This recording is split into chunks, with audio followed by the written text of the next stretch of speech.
Hey there, welcome to another edition of Vegas Bad Boys of Podcasting. It is I, DJ Impact, with Matt Michaels, Rob Bossolari, and Sin City Steve, and welcome to another edition of Wrestling Talk. We want to ask all of you, if you are watching us live, make sure you put all your comments in the comment box of whatever platform you're watching us on, YouTube, Twitch, or Facebook, and we would love to get that on. Fellas, we're gonna start our regular routine, but before that, we were just kind of talking, and I was like, man, let's just take this on air right quick, instead of just having our little side chat. Um, as you maybe know, earlier this week, there's a new Warner Brothers Discovery deal with AEW. Just to quickly kind of read the quote.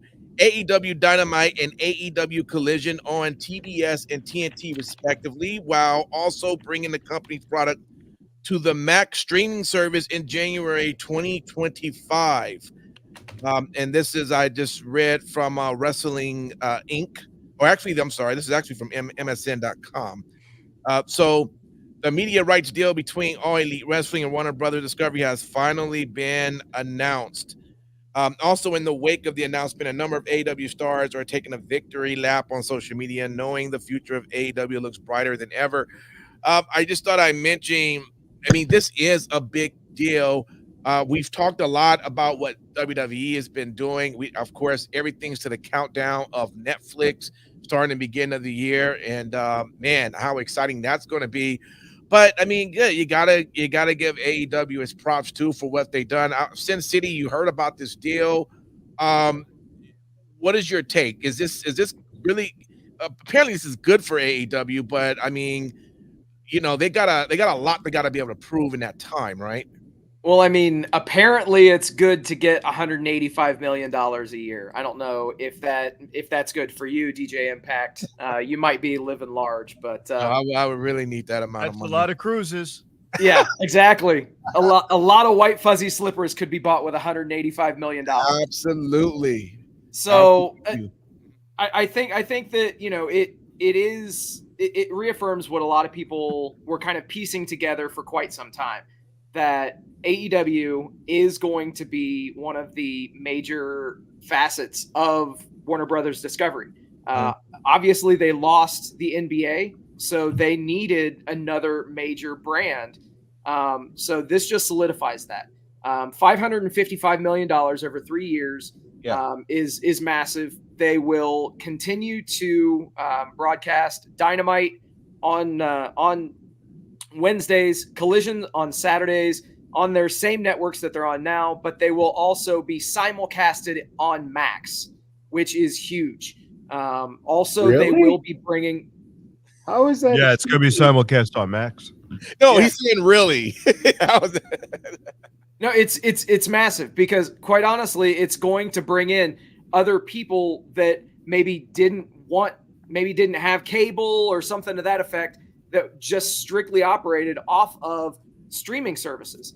So, okay, yeah, I don't get why you're even questioning that this is a massive win. Because it's Max.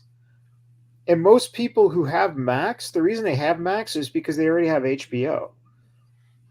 And if you have HBO, you pretty much have cable. That's Max's biggest thing. And where are the pay-per-views? Oh, that's right. You still got to pay $60 for a pay-per-view. Okay. So we're gonna continue to compare endlessly to WWE. Great. It's not a zero-sum game. If I want to watch the fucking product and their pay-per-views, I'm not paying $60 for it. If I already subscribe to Max, this doesn't do anything for me. So great, they got all this fucking money, but now Warner Brothers also owns stock in the company, which means that those motherfuckers better start fucking upping their game and getting some results and growing the brand, or else they will get fucking canceled. It's a television show. Marcus here says, and thanks Marcus for hanging out with us. I have Amazon and Max and Netflix, don't have cable. There you go. There you go. It's an entirely new audience. Regardless of what individuals want to think, this is a win for AEW. The threshold is really low. Like, The threshold was they had to keep over 7. They had to stay around over 400,000 weekly in numbers to justify that. That's a low threshold for success. Let me ask you with this, in terms of Max, is it just simulcasting the shows from that week, or is it also like a library or The something? library will also be part of Max. Okay. So you're going to be able to, if you wanted to go back and rewatch AEW Dynamite episode 1, you could go back and watch it. Okay. Yeah, Interesting. yeah, Well, absolutely. at least 700,000 people can go back and watch episode 1 because it was so fucking impactful that Yeah, but how many times did we hear about WWE has the entire library of this and the Right. entire library of that? There are people who want to watch. I would like to watch once in a while Jeff Hardy versus Undertaker in the ladder match. That was one of the greatest matches of all time. If that's in the library, great. No one's complaining when WWE does that. There are some epic matches in the history of AEW. 40-year library plus. All right, well, And it begins. It's not just WWE. It's encompassing almost every fucking territory. Okay, so you got Ring of Honor, which no one watched in the first place, except the core base again. That's the whole thing it comes down to. It's playing to the core base. It's not growing it. That's it. Wow. Where's Travis at? I want his thought. Let me see if I can get him in. See what his thoughts are. Well, now, see, now, Marcus brings up a great point. How shitty was WWE 7 years ago? It was awful. And 2019 WWE was horrendous. And what were we told? We were told that it wasn't WWE, that it was Raw and SmackDown, and that they were two separate promotions that had wrestlers interchange once in a while, and that NXT was just like the real thing, and that was what you had to choose from. TNA was really languishing from where it was before. So this is all we had. Could AEW do better? Of course they can. Yeah. But this is securing their ability to do better. Now, will they get better people on board who might direct the course of the company? I don't know. I don't get to make that choice. But what I can say is I'd rather have them with a secured contract than with nothing at all. Yeah, absolutely. Yeah. All right. Marcus, really. What happens when Warner Brothers goes out of business or sells the company? What happened when Vince McMahon shit on somebody's head? They always found a way to keep the brand going. Wait. That's the brand. That was an independently owned company that, was out contracted to television. Now, again, Warner Brothers has stock in this company now. Well, yeah, but by your logic, has not been done. But wait, by your logic, that would mean that they have a stake in the quality of the product, which means they're going to have to improve upon themselves. Right. So this is a good thing. Now there's accountability for what we've always been complaining about, that Tony Khan has no accountability. Well, great. Now there's going to be, his feet are going to be to the fire. So if he wants to just run the tapes and just you think the guy who was just fucking bragging the last 5 years about how amazing his company is and fucking can't come to terms with the reality that he can't get asses in seats is going to be thinking that he's held accountable? He's a rich fucking little shit. That daddy's money was funding this shit, and now he has something overseeing him to some extent, a tiny bit of an extent. But that doesn't mean that they're going to be interfering in the product. It means that if the numbers fucking affect their bank book, that's when they fucking are in trouble. All right. Hey, Marcus, he's Team AEW here. I mean, imagine if TK gave himself a producer credit at the end of the show. Whoa, I wish Travis was on. All right. and that producer credit doesn't come from Triple H himself, you fucking moron. It comes from the goddamn company TKO, which now owns the product. And if you look at UFC, I think you'll see the same goddamn shit, because this is how they're running under a fucking blanket company now. Okay. God, sounds like accountability. All right. Let's find out what was too sweet for the week. Oh, that's not the right button. Hold on. Y'all got me all confused and messed up over here. Let me get this too sweet for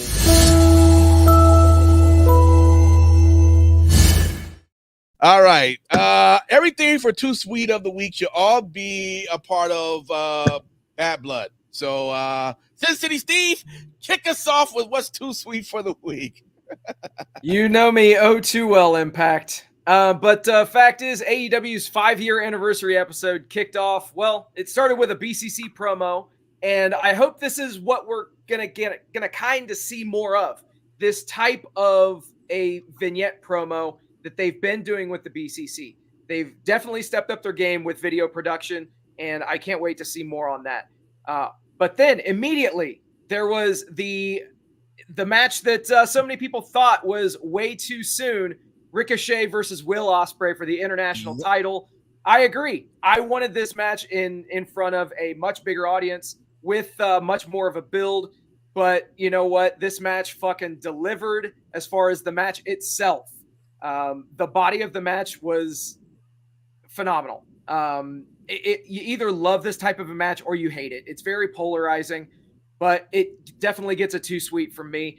The finish, I'm going to talk about in a couple of segments. But yeah, the match was awesome. Elsewhere, the match that bookended Dynamite was Bryan Danielson versus Kazuchika Okada. And this match actually had a finish. Yeah. It was 30 minutes back and forth. They played up Okada stalling and working in slow motion to get past the 20-minute threshold for his Continental title to no longer be on the line. Don't worry, I'm going to talk about that shit later also. But of course, you had Moxley down there, Claudio Pack, Marina Shafir.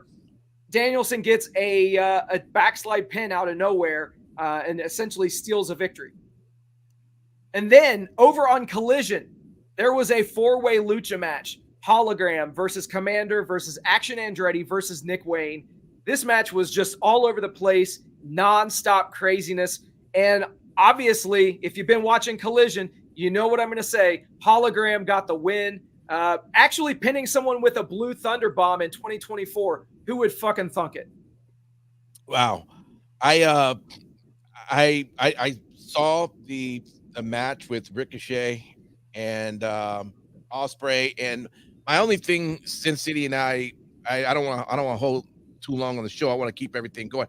I thought it was good. The problem is that everything was done at I used to use the term pay-per-view style. I'll use the term PLE style. Oh, he was not happy about this. Everything was done on a TV series, and I was confused as to why. Because when they fight again, I'm thinking we're going to probably see everything that we just saw. So I'm not quite sure why. If they were going to have this match much earlier, it should have been a dumbed down version of the match, is what I believe. They just knowing both guys' movesets, they actually didn't do a certain couple of moves that to answer that. I think that they did pull a few things back. We didn't see a 630 from Ricochet. We didn't see, various moves that Ospreay loves to bust out. Okay. So I know that they have more left in the tank. So that's what makes it exciting. No doubt. Let me move over to you, Rob. What was too sweet for you? You know what? I was watching Juice Robinson get the shit kicked out of him by Hangman Adam Page, and then we get a return of Jay White. That was what I wanted. That was an injection. Mm-hmm. Okay. My problem with the WWE pay-per-view, well, I don't even get to that. It was good, but this was exciting because they put a lot into that 5-year anniversary, which is why you can excuse having a match like Will Ospreay and Ricochet be so large, because it was a 5-year anniversary show. So they get a pass on doing that level of match. We got to see Shelton Benjamin, which is fucking great. So now we're getting to see basically another old WWE guy who we weren't going to sign any WWE guys. Yay! Hey, if they do it right, they do it right. Because WWE dropped the ball and let go of the Hurt Business, and they were over. Oh, well. So WWE, It's really fucking hurting them now. Did you see that fucking boring ass pay-per-view? Because I did. Yeah, one of the best pay-per-views they've had, and everyone's talking Rob, about it. are you Yeah, serious? the You most really boring fucking pay-per-view. you really believe that was a bad pay-per-view, Rob, or you just I was bored because it was the most predictable ending. It was the most predictable fucking endings on every goddamn match. Like you like Christ, I didn't even need to go to a tarot card reader, you know? Like you knew the ending to every one But of them. Dynamite was so fucking exciting because you didn't know any of the fucking finishes on that fucking card. Shut the fuck up, dude. Don't blow yourself. Oh Jesus! Let me move over to you, Matt Michaels. What you got, man? What's too sweet for the week? You know what? It's too easy to talk Bad Blood, so let's talk the CW and let's talk that NXT fucking kicked it in the fucking skull, man. It did. Yeah. You know, you want to talk about how NXT, blah, blah, I can't watch you. Shut the fuck up and start watching this shit because it's actually fucking got shit going for some of you fucking peon AEW people who want wrestling. You got Julia now. Yeah. So Julia and Roxy actually put on a fucking show. You had fucking Wentz and West beat the living fucking hell out of each other. And by the way, this is all on CW. So therefore, this is, the PG era of wrestling. Yes, I do yell at children having fun because children fucking suck, dude. You just don't know me, Marcus. You don't know me. You also had Trick take the title in a fucking great match with Ethan. And once again, Ethan shows that he keeps stepping up. But again, some people won't know who Ethan Page is because he was relegated to somewhere. I don't remember where he was before this. TNA, and guy. Just up in the but they're doing good things with something that is at the cusp of people wanting to just it's developmental. This is something that they can go ahead and now you get on a national network that will give it some exposure, at least for new wrestling fans to find the product. That's the one thing SmackDown did for WWE, if you weren't familiar with it, right? It was on a national network, right? Same with CW, free TV. That's the only difference with this is that it's wrestling on free TV. And then you'll see Saturday night's main event on NBC in a couple of weeks. So that's a good thing. Gotcha. Hey, we see some folks hanging out with us. Throw your, play along with this. Throw your comments in the box. What was definitely too sweet for you for the week? We're about to move on to our next one, which is where's the love? There's somebody out there. You watch wrestling. You haven't seen him. Where is the love of this wrestler? I know you have one. If you're watching this live, maybe if you're just listening to the podcast, you're going, man, where is the love for this person? Let's kick it off right now with an intro.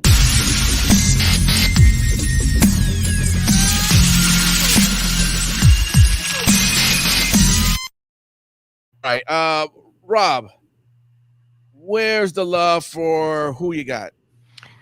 I've said this before, and I know they're giving it a break. They're giving the Wyatt Six a break, but we didn't see much out of Nikki Cross and Ivy Nile, who is a little bit more inactive with American Made. I'd like to see her wrestle a little bit more. I don't know if I'm in the wrong on that one, but I'd like to see her get a little bit more involved. She seems to be just taking the I don't want to say ballet. She's way more capable than what they've been using her for. Sure. On the AEW side, the Gun Club, those two guys, they are more talented than they've been used.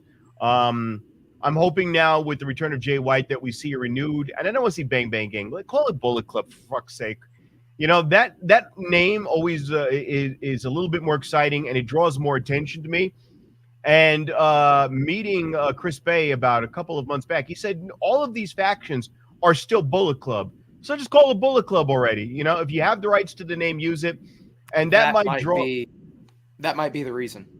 Yeah. If you have also, the rights, the Guns are not part of Bullet Club. No, they're Bullet Club Gold, are they not? No. They put them with Bullet Club Gold to form this faction. That's why they're the Bang Bang Gang.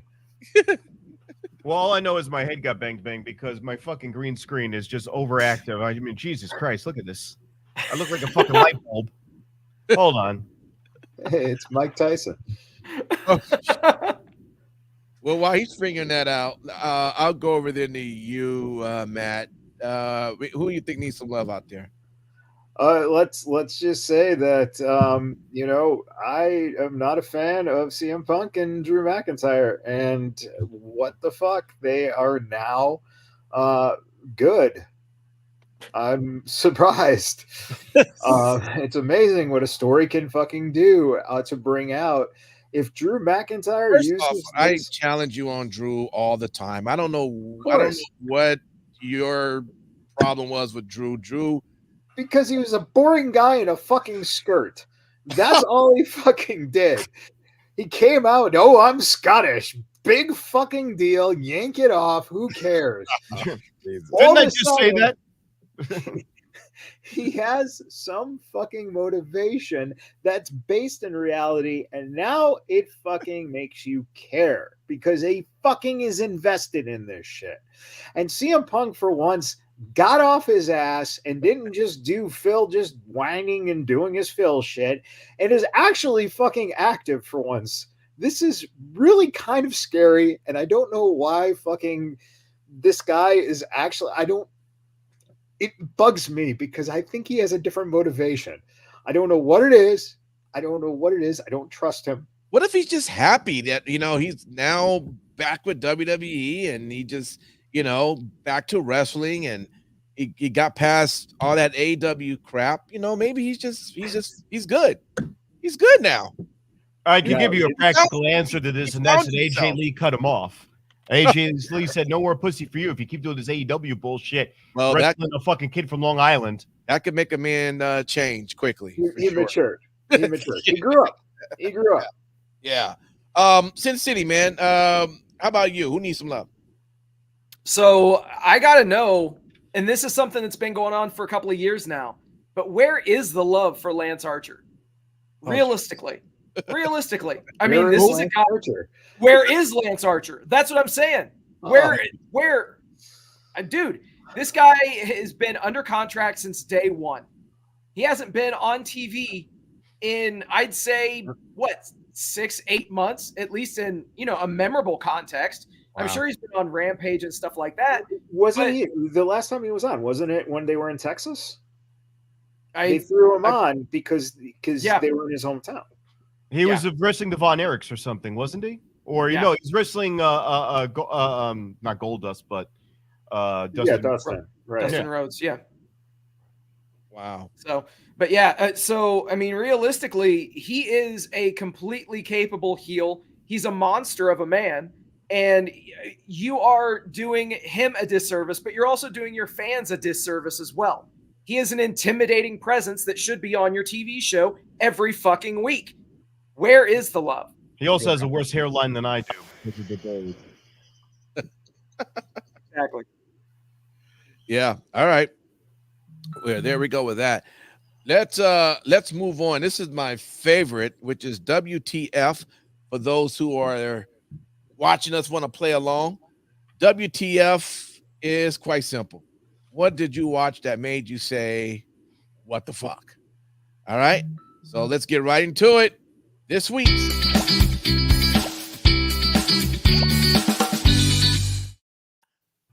now, Matt, if you only watch WWE programming, this is going to be very short for you. But if you happen to watch anything else, you might have a long list. So I'm going to start with you. What do you got?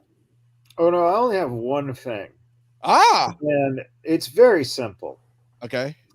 You know, all you AEW fans, you just love how, oh my God, this is a wrestling show. And we love wrestling. And Tony puts on the best wrestling matches because he gives us all these things that wrestling. But your 5-year anniversary show had a 30-minute segment with goddamn motherfucking third grade painted trees and a fucking unbelievably fucking horrible Jericho just fucking ruining your show. And I think he's doing it on purpose now because what the fuck is that shit all about? It was unbelievable. You don't like his yellow blazer, man? The poofy yellow blazer? That was amazing. That fucking segment was like watching paint dry and then someone just eating the paint chips and then deciding to fucking do a segment. Because it's like, goddamn, I don't know what the fuck is wrong with the whole concept of we can put on these great matches, but yet we gotta fucking listen to guys like Jericho and do what they want us to do because Tony is fucking eating a big dick on this one. Because he's the Nueve. He's gonna be the Nueve. Nueve. Yeah, great. If you guys really seriously want your show to fucking be what it should be, that motherfucker needs to go back to the WWE. Let him do his stupid shit over there. Let him be the entertainer over there, because that's the difference between what could have made that show a solid wrestling show. And if you want difference, that's what you want. You know, put the stories, put the theatrics into it. But segments like that is what you motherfuckers bitched about. Not you in particular, Steve, but the motherfuckers who are all about this AEW. Oh, WWE was such bullshit, and it was just kids and it's for kids. And that shit is exactly what that shit was. And you're getting it full force down your throat. Man, trees painted by third graders. I'm gonna ask you straight up, Sin City. Has he got a point? Let's go. Hey man, at least we got the third grade kids on the payroll. Okay, that's what Tony Khan's doing these days. Anyway, right. I can't believe that I'm about to say this, but I am agreeing with Matt Michaels specifically. Do you have an applause break? Right. So yes, Chris Jericho challenging Mark Briscoe for the Ring of Honor World Title at Wrestle Dream. I fucking guess. What? And why do you devote that much fucking time to this bullshit segment to begin with? Okay, you could easily have accomplished this with a vignette, like a backstage, face-to-face, 5 minutes total, keep it moving. No, you fucking trot Jericho's ass out there and oh my God. It was Steve, so what you were trying to say was it wasn't consequential? It wasn't consequential. That's correct. You know, I mentioned that I had to talk about the matches that I so praised at the beginning of the show. Yeah. So let me get this straight. You're going to do Ospreay and Ricochet for free on TV with no build. And then you're going to do a double pin finish, restart the match. Then 2 minutes later, you're going to have Takeshita come down and beat the shit out of both guys, causing a no contest. What the fuck? Like, literally, what the fuck? You could have easily done without the double pin. And if you wanted to still have the ending with this visual, you could have had Takeshita come down and have all of the heat on Takeshita. But instead, you have the double pin. So they have the heat on the company, on the promotion. And that's how it shouldn't have been. And also, the main event advertised with the title for title stipulation, with Okada's championship only being on the line for 20 minutes. I mean, what the fuck? It's way too clunky of a stipulation. Don't make fans think. Seriously. Wasn't there a tweet or something by I don't know, a tweet MJF that said, I read this thing for like 8 hours and I still don't understand what this match. I mean, clearly he had a bunch of downtime on the movie set, filming had fucking Happy Gilmore too. So right. If only he had Max, he could watch it. Exactly. Well played. Rob, What you got, man? What WTF? All right, let's start off with the first thing. Rhea Ripley. Rhea Ripley has to win a belt. Why is she fucking around going and hitting Dom as a pinata? Get your belt first. Once she said that, I went, she lost. They're going to fuck this up. They do this all the time. This is the second time that she threw her own match. And the referee goes, oh, it's okay, Rhea. I understand. What? What the fuck is that? What do you mean you understand? Win the fucking match, you dumb bitch. You're fucking around making a human pinata. And why is he dangling by his ankle? What? Somebody put a Velcro ankle strap on him like he's on a surfboard. I get it. He fell out of the cage, but who would even do that? When I get locked in a cage, somebody put a I like that Marcus says, I hate entertainment. And yet the fans watching Dom get the shit beat out of him on a shark do it after you that's win the belt, entertainment. you fucking dumb bitch. Jesus Christ. Win the belt first. Then you can do whatever the fuck you want. I keep losing. Why in bloody hell do I keep losing? Because you're a dumb bitch. And if they wrote that in there, you're a dumb bitch. But you're not even pointing out the obvious that the fucking ref saw that. Fucking, yeah, it was all stupid. And then they had the two guys trying to help him, and they weren't helping him. The two security guys who were setting up the cage, but they weren't. And then at the end, they showed up, and they weren't doing anything either. It was almost as dumb as Cody Rhodes' entrance team starting twice because the band wouldn't stop playing. Okay? It was just fucking dumb.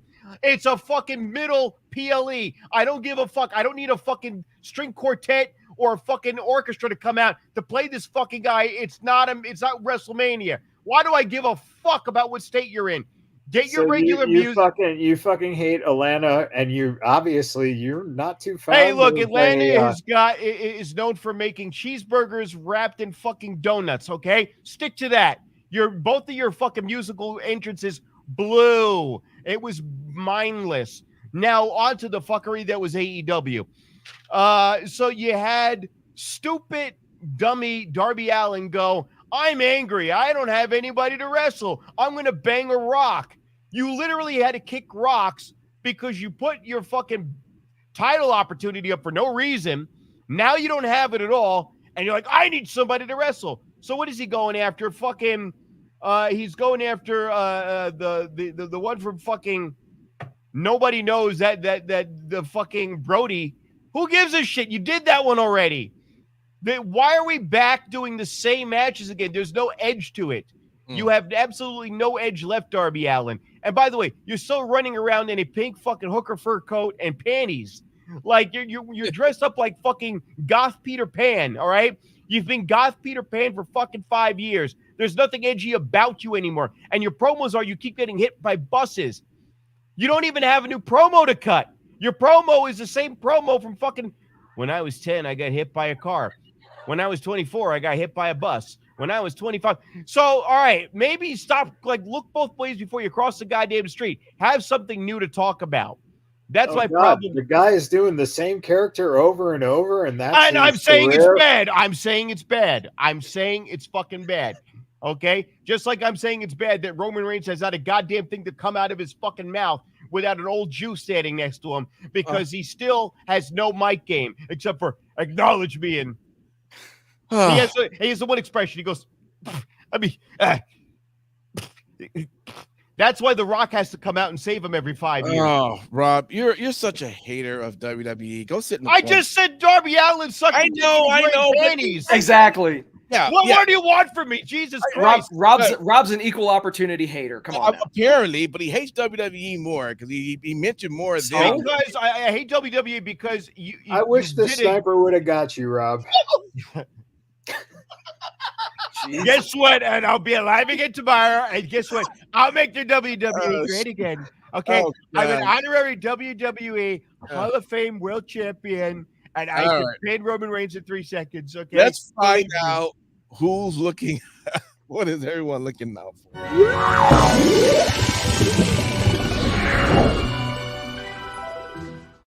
All right. Back to you, Sin City Steve. What are you most excited for? It looks like they're actually pushing the Outrunners. They're continuing to do these VHS filtered promos of these guys, and they're aligning them even with FTR. They ran one on Collision where they bleached Dax's mustache So I mean, the FT runners are a thing now, I guess, which is awesome. Yeah. That this is what you should be using. And this is gonna sound terrible, but the older generation or the previous generation for, because obviously you need to make new stars. That goes without saying. We've been clamoring for that for so long with AEW that everybody's been in the same places they've been for 5 years. And now you've got the opportunity to really shake things up. I said it on this show about a month ago. I would love for the Outrunners to just get the rocket strapped to them and go on full gear, face the Young Bucks, and win the tag team titles. That would be the shit, because it literally, that is what you do and make a star-bound team. Elsewhere, yes, I want to see what they're going to do with this splintering of the BCC. Mox, Claudio, Pac, Marina. You know, it's been interesting, but the one problem that I have, they haven't told us just why the fuck they're doing what they're doing. Right. Okay. How the fuck can we decipher anything? Now, I'm just wondering when they're going to do it. Are they going to do it this week on Dynamite? Maybe they'll do it at Wrestle Dream. Maybe they'll do it on the Dynamite after Wrestle Dream, after Mox retires Danielson. But will it come from Mox or will it come from Shane McMahon? Oh, yes. Ooh. We'll see. And then obviously Shelton Benjamin showed up, which is awesome. He got a huge reaction. He did. We all know what this means. The Hurt Syndicate. Let's see where this shit goes. Lashley. Yep. Powerhouse Hobbs. Oh. All right. By the way, shout out to one thing Marcus had put in there. He said, I want to see Impact Wrestling grow. I would say this. I actually watched. They didn't. This past week, they didn't record. They had to do a best of because of where they were taping was. They had some of the effects of Hurricane Helene or whatever the name was. So they didn't record. But if you've been looking at a lot of their shows, especially the one they just came from San Antonio, they had a nice crowd. Normally, you know, TNA crowds are always just a little small. This one was a nice crowd, and it's good to see that. And yes, they had some NXT talent on board doing some matches, but I want to see them grow too. And this would be really good this would help, I believe, everybody in this industry, especially with TNA and what WWE is doing with NXT. So I'm with you right there, Marcus. Let me move over to you. oh boy. Rob. All right. First thing for me.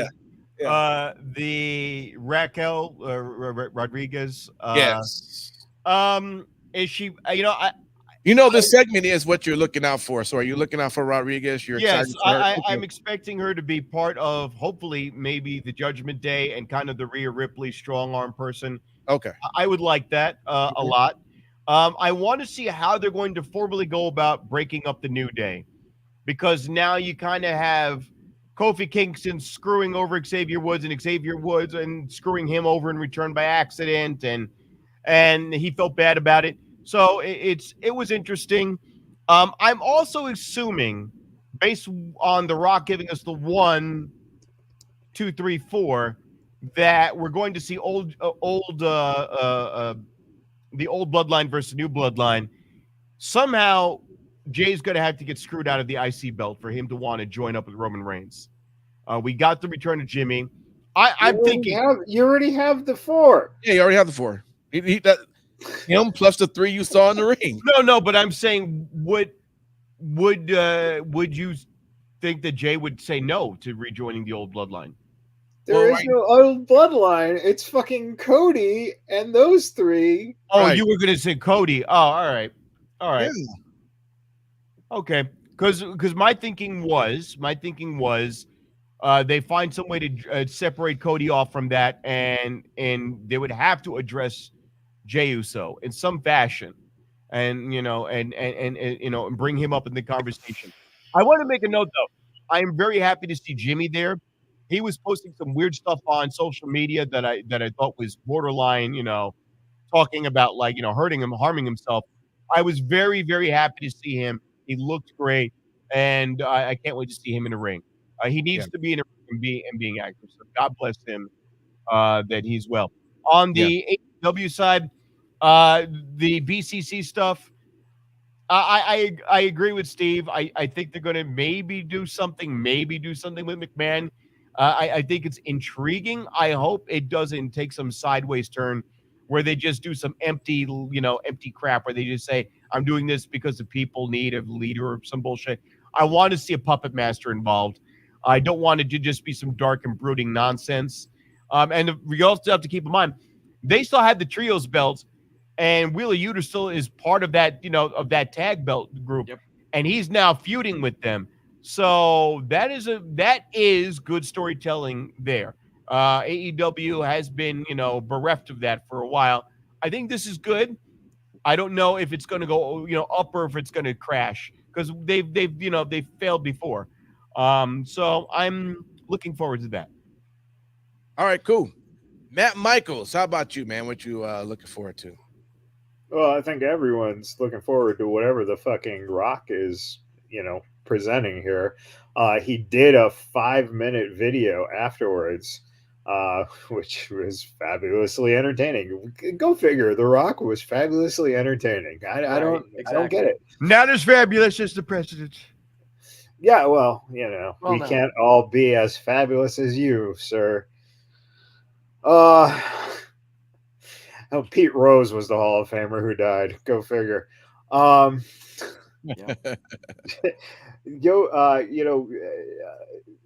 Could we possibly see, and we're not going to, but Goldberg versus Gunther? I want to see that 3-minute match, as Gunther said.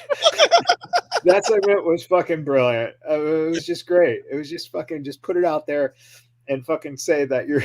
I hope he's a better father than he is a wrestler. Oh my god, it's just cool. It's like, hey, Goldberg, and this is coming from Triple H, who fucking him and Goldberg never got along, and now they get along. And that's one of the biggest things. In terms of looking forward to, the legends, DDP, he said it today. He said that after being at Bad Blood, he signed his Legends deal immediately when he got home. And the reason being is that the environment has changed. Everyone who was there, who was a past wrestler, who was considered a legend, was treated with respect and the utmost, just, out of their way to make these guys feel welcome. And that means you had DDP, Arn Anderson, and Tully Blanchard. I remember those guys used to be involved in something, but I don't remember what it was the last couple of years. The Four Horsemen. No, it was something. I don't know. They might have gotten a TV deal or something when those guys left, of a huge TV deal. I don't know. Maybe we could stream it on Max and see if those guys existed in some form on something else. Oh, hey, Charmaine even said it. AEW sucks. I mean, if Charmaine said it. I lost control of my board, as you see. Do you think Goldberg will help Sammy win? Interesting. I'm wondering if they're going to draw it out and have Sammy beat Gunther at WrestleMania. Give Sammy the WrestleMania moment. The fans would go absolutely fucking apeshit if he won that title at WrestleMania. All right. Especially DJ, who paid $30,000 for a single night of WrestleMania. Apparently. That was his entire cruise budget for the year. I did not spend $30,000 for one night. That's insane. It is insane. Thank you. Now, let's go over to our best in show.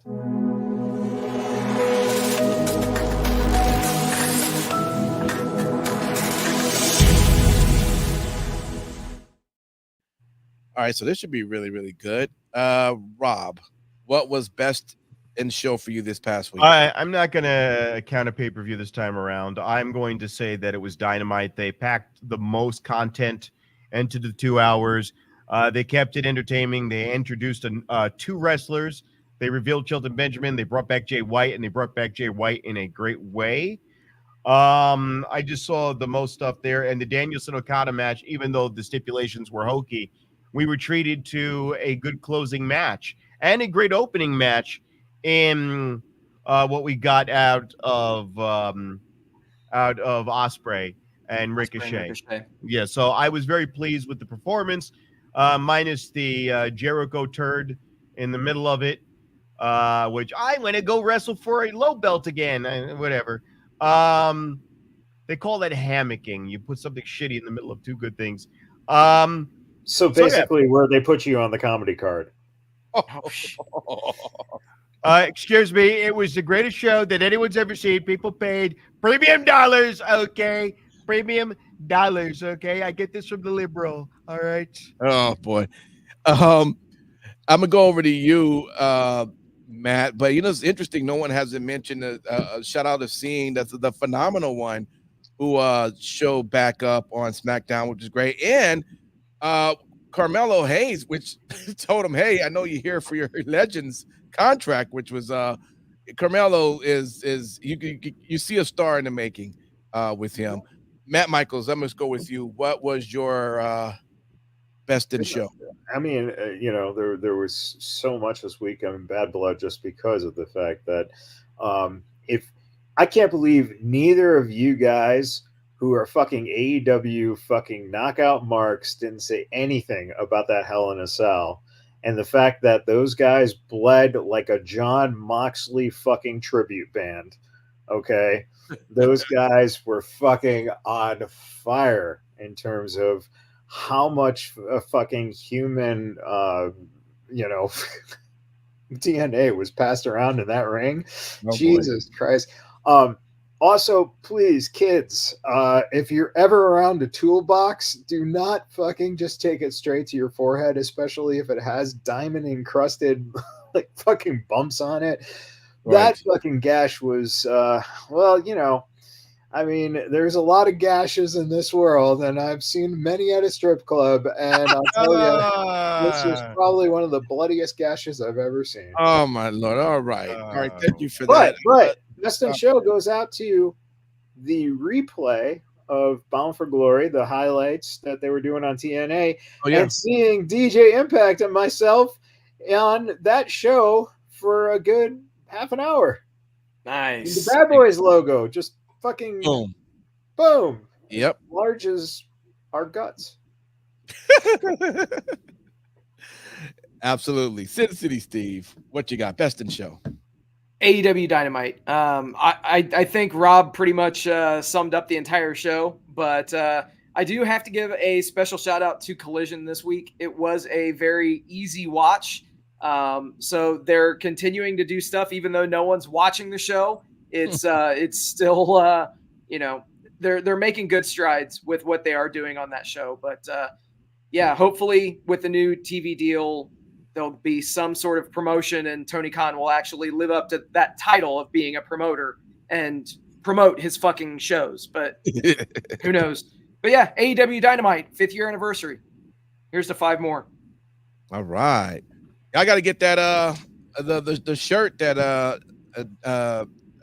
Danielson had on. The what was it, AEW 5 shirt? 5, yeah. There you go. Got to get that shirt. That's dope. All right. That is our show. We want to thank everybody for hanging out with us. Appreciate you. If you ever want to catch us live, we do this every Sunday around 8 p.m. Pacific Standard Time. So maybe like 8-ish, but we will be on. Make sure that you follow us, subscribe, YouTube, Facebook Live, or on Twitch, and jump on with us. If you can't, you can always check out the podcast, which is pretty much on every platform that you could think of. All right. So with that, including Max. Listen, if we got a Max, $8 for our catalog. If we have a Max deal, then I need to be paid. Okay, that's all I'm saying. $8. I'll take that. All right. Final thoughts. They wanted the Sonny Kiss interview. That was the big gold mine that they wanted for the catalog. Sin City Steve, what you want to tell the good people out there, man? All right. Thank you guys for hanging out with us tonight. Thank you for liking, sharing, subscribing, doing all the stuff that you guys do. We appreciate each and every one of you. Also, very special shout out and thank you to all the brave men and women serving this country, whether you're doing it on lands foreign or domestic. Thank you for doing what you do so that we can do what we love to do. And last but not least, repsports.com, reppsports.com. Go there. Use promo code Vegas at checkout. Save yourself 15%. Go there for all your, your pre-workout, your weight loss, your general energy needs. Yeah, promo code Vegas at checkout. Save 15%. I know LA's always been the spot for the comedy scene, but Vegas has definitely got a comedy scene out here. And one guy you got to check out is my man, Rob. Rob, tell us what's going on with you, man. What should we be looking out for? On Wednesday, the 23rd, you're going to get to see El Presidente, savior to the masses of asses, believe me. Okay, all right. The 23rd, I'll be at the Art House, which is that's going to be by the Arts District a couple blocks down. On the 26th, I'll be in Pahrump at the Mexican Cantina over there off of Mesquite. Okay. So those are my two remaining dates on my Forced Freedom tour. Nice. All right. Good stuff. Matt Michaels. Yeah. So I guess let's start with AEW this week. I can't believe that they had this fucking segment with this tree. Okay, it was like a third grader made this fucking tree. It was fucking unbelievable. It was made by the Redwood and the Bad Apple. There you go. Of course. Yeah. Are you a bad apple? You know what? The fact of the matter is that at least I'm not part of an opening match in which both wrestlers had to go to Twitter and say, yeah, you guys are right. There were too many high spots. Just saying. All right. Because the guy who runs the company was high. With that, we'll see you next time. Peace.